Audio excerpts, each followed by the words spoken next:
Hey guys, welcome back to my channel. ഇന്ന് ഞാൻ വന്നിട്ടുള്ളത് കുറച്ച് ദിവസമായിട്ട് ഒരു സംസാര വിഷയമായിക്കൊണ്ടിരിക്കുന്ന ഒരു വൈറസിനെ കുറിച്ചാണ്. Corona virus. ന്യൂസ് പേപ്പർ എടുത്താലും ടിവി തുറന്നാലും നമ്മൾ കേൾക്കുന്ന ഒരു പേരാണ് കൊറോണ വൈറസ്. അപ്പോൾ ഇതെന്താണ്, ഇതിൻ്റെ രോഗലക്ഷണം എന്തൊക്കെയാണ് എന്നതിനെക്കുറിച്ചുള്ള ഒരു കുഞ്ഞു വീഡിയോ ആയിട്ടാണ് ഞാൻ വന്നിട്ടുള്ളത്.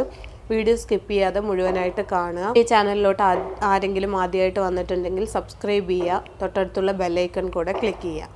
ചൈനയിലെ ഹുബെ പ്രവിശ്യയിലെ വുഹാൻ പട്ടണത്തിൽ നിന്ന് പൊട്ടിപ്പുറപ്പെട്ട പുതിയ കൊറോണ വൈറസ് രോഗം ആഗോള വ്യാപകമായി ആശങ്കയുണ്ടാക്കിയിട്ടുണ്ട്. മനുഷ്യരിൽ നിന്ന് മനുഷ്യരിലേക്ക് പടരുന്ന വൈറസിന്റെ സ്വഭാവം, അതിഗുരുതര ന്യൂമോണിയ ബാധയ്ക്കുള്ള സാധ്യത, ഫലപ്രദമായ ആന്റിവൈറൽ വാക്സിനോ മരുന്നോ ലഭ്യമല്ലാത്ത സാഹചര്യം തുടങ്ങിയ പ്രശ്നം സങ്കീർണമാക്കുന്നു. പുറത്തെന്തോ സൗണ്ട് കേൾക്കുന്നുണ്ട്, ഒന്ന് ക്ഷമിക്കുക കേട്ടോ. ഞങ്ങളുടെ സൊസൈറ്റിയിൽ എന്തോ പണി നടന്നുകൊണ്ടിരിക്കുകയാണ്.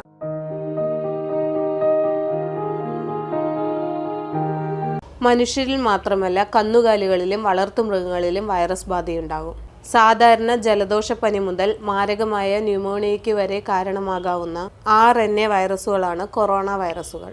ഇലക്ട്രോൺ മൈക്രോസ്കോപ്പിലൂടെ നോക്കുമ്പോൾ കിരീടാകൃതിയിലുള്ളതുകൊണ്ടാണ് ഇവയ്ക്ക് കിരീടം എന്നർത്ഥം വരുന്ന ലാറ്റിൻ പദമായ കൊറോണ എന്ന് പേരിട്ടത്. 1960കളിൽ ആദ്യമായി കണ്ടെത്തിയ കൊറോണ വൈറസുകൾ സാധാരണ ജലദോഷപ്പനിക്ക് മാത്രമേ കാരണമാകൂ എന്നാണ് ആദ്യം കരുതിയിരുന്നത്. 2002 ചൈനയിലും തുടർന്ന് 26ലേറെ രാജ്യങ്ങളിലും പടർന്നു പിടിച്ച സാഴ്സ്, 2012 സൗദി അറേബ്യയിലും തുടർന്ന് UAE, കൊറിയ തുടങ്ങിയ രാജ്യങ്ങളിലും പടർന്നു പിടിച്ച MERS തുടങ്ങിയ പകർച്ചവ്യാധികളുടെയും പിറകിൽ കൊറോണ വൈറസാണെന്ന് കണ്ടെത്തുകയായിരുന്നു. 2019 ഡിസംബറിലാണ് ചൈനയിലെ വുഹാനിൽ പുതിയ കൊറോണ വൈറസ് രോഗം ആദ്യമായി റിപ്പോർട്ട് ചെയ്യപ്പെട്ടത്. വുഹാനിലെ സമുദ്രോത്പന്ന മാർക്കറ്റാണ് രോഗത്തിന്റെ പ്രഭവ കേന്ദ്രം എന്നാണ് കരുതപ്പെടുന്നത്. പൊതുവെ കൊറോണ വൈറസുകൾ രോഗാണുവാഹകരായ ജന്തുക്കളിൽ നിന്ന് മനുഷ്യരിലേക്കും സാധാരണ ജലദോഷപ്പനി പടരുന്നതുപോലെ രോഗിയുടെ ശ്വാസകോശ സ്രവങ്ങളിലൂടെ മറ്റുള്ളവരിലേക്കും പടരുന്നുണ്ട്. പുതിയ കൊറോണ വൈറസും മനുഷ്യരിൽ നിന്നും മനുഷ്യരിലേക്ക് പടരുന്നുവെന്ന് കണ്ടെത്തിയിരിക്കുന്നു.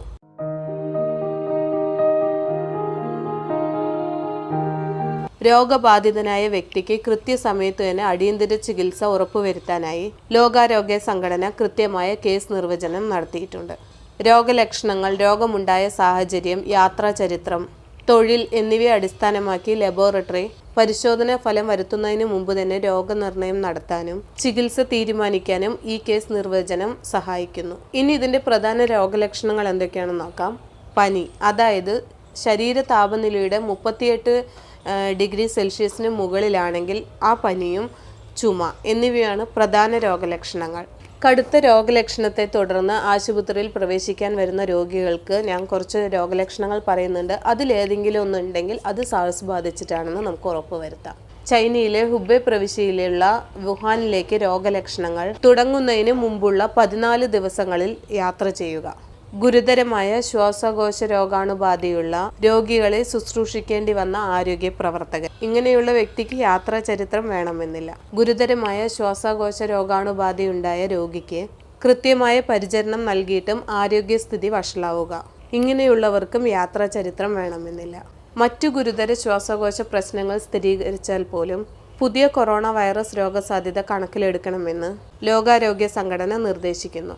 പനി, ചുമ തുടങ്ങിയ ശ്വാസകോശ അണുബാധയുടെ ലക്ഷണങ്ങളുള്ള വ്യക്തിക്ക് രോഗലക്ഷണങ്ങൾ ആരംഭിക്കുന്നതിന് മുൻപുള്ള 14 ദിവസങ്ങളിൽ ഇനി ഞാൻ പറയാൻ പോകുന്ന എന്തെങ്കിലും സാഹചര്യങ്ങൾ ഉണ്ടായിട്ടുണ്ടെങ്കിൽ അതും പുതിയ കൊറോണ വൈറസ് രോഗം ബാധിച്ചിട്ടുണ്ടെന്ന് സംശയിക്കാം. നമ്പർ 1, പുതിയ കൊറോണ വൈറസ് ബാധിച്ച വ്യക്തിയുമായി അടുത്തിടപഴകുക. അതായത് ഒരു വീട്ടിൽ താമസിക്കുകയോ ഒരുമിച്ച് യാത്ര ചെയ്യുകയോ ഒരു സ്ഥലത്ത് ഒരുമിച്ച് വർക്ക് ചെയ്യുകയോ അങ്ങനെ ചെയ്യുന്ന അവരിൽ. രണ്ടാമത്തെ കാര്യം, പുതിയ കൊറോണ വൈറസ് രോഗം ബാധിച്ച ആളുകളെ ചികിത്സിക്കുന്ന ഹോസ്പിറ്റൽ സന്ദർശിക്കുക, അല്ലെങ്കിൽ അവരെ ചികിത്സിക്കുന്ന പ്രവർത്തകരുമായിട്ട് അടുത്തിടപഴകുക. ഇങ്ങനെയുള്ളവരിലും ഈ ഒരു രോഗം പടരാം. രോഗത്തിൻ്റെ തീവ്രതയനുസരിച്ച് രോഗാണുബാധിതരെ 3ആയി തരംതിരിച്ചിട്ടുണ്ട്. ഒന്നാമത്തെ, സാധാരണ രോഗബാധിതർ, ചെറിയ പനി, ജലദോഷം, ആശുപത്രി ചികിത്സ ആവശ്യമില്ല, വീട്ടിൽ വെച്ച് ചികിത്സിക്കുകയും വിശ്രമവും. രണ്ടാമത്തേത്, അല്പം കടുത്ത രോഗബാധിതർ, അതായത് വീട്ടിൽ വെച്ച് നമ്മൾക്ക് ചികിത്സിക്കാം, പക്ഷെ എന്തെങ്കിലും പെട്ടെന്ന് സാധാരണ നോർമലായിട്ട് ഇരിക്കുന്നതിൽ നിന്നും എന്തെങ്കിലും വ്യത്യാസം ഉണ്ടെങ്കിൽ പെട്ടെന്ന് ഡോക്ടറെ കാണുക എന്ന കാറ്റഗറിയിൽ പെടുന്ന ആൾക്കാർ. മൂന്നാമത്തേത്, ഗുരുതര രോഗബാധിതർ, ന്യൂമോണിയ, സെപ്സിസ്, സെപ്റ്റിക് ഷോക്ക് എന്നിവ ഉണ്ടായവർ. ആശുപത്രിയിൽ കിടത്തി തീവ്രപരിചരണം ആവശ്യം.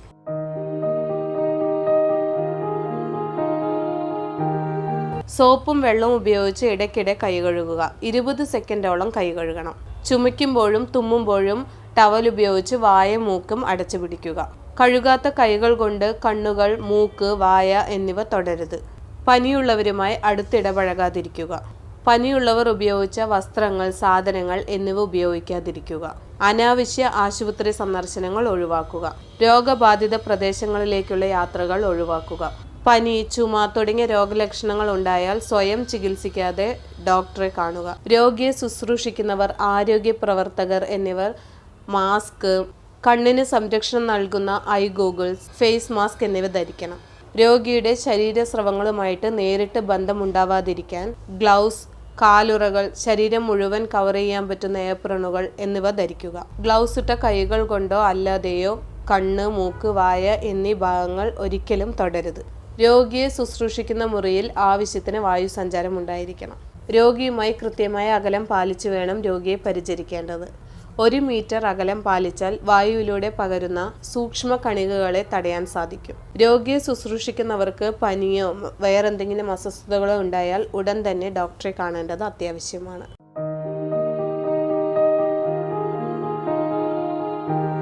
പനി, ചുമ, ശ്വാസതടസ്സം എന്നിവയുള്ള ആളുകളുമായി അടുത്തിടപഴകാതിരിക്കുക. രോഗബാധിത പ്രദേശങ്ങളിൽ കൂടി യാത്ര ചെയ്യേണ്ടി വരികയാണെങ്കിൽ ഇടയ്ക്കിടെ കൈകൾ സോപ്പ് ഉപയോഗിച്ച് വൃത്തിയാക്കുക. ചത്തതോ ജീവനുള്ളതോ ആയ വളർത്തുമൃഗങ്ങളോ മറ്റു ജന്തുക്കളോ ആയി അടുത്തിടപഴകാതിരിക്കുക. പനി, ചുമ തുടങ്ങിയ ലക്ഷണങ്ങളുള്ളവർ ഉടൻ തന്നെ ഡോക്ടറെ സമീപിക്കുക. മുൻപ് പറഞ്ഞ പോലെ തന്നെ ചുമയ്ക്കുമ്പോഴും തുമ്മുമ്പോഴും വായയും മൂക്കും നന്നായിട്ട് അടച്ചു പിടിച്ച് വേണം ഇതും ചെയ്യാനായിട്ട്.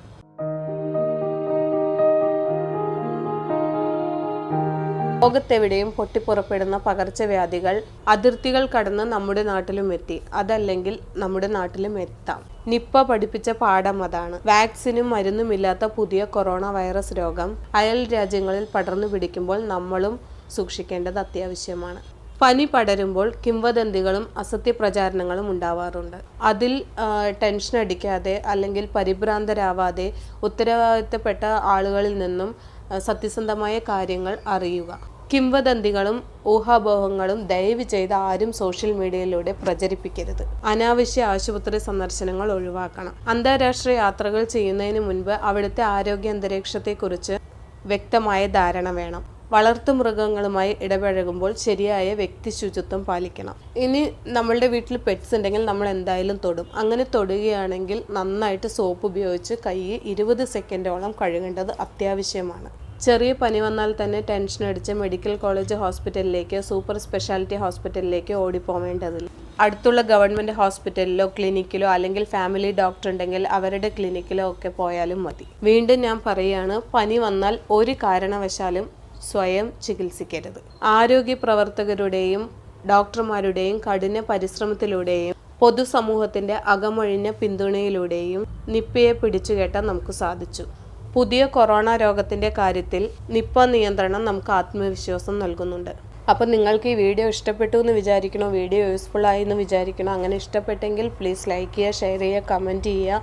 ഇത് മാക്സിമം ആൾക്കാരിലേക്ക് ഷെയർ ചെയ്യാനായിട്ട് ശ്രമിക്കുക. അടുത്ത നല്ല വീഡിയോയിൽ നമുക്ക് വീണ്ടും കാണാം. Till then bye from Mujeena Shajahan. By.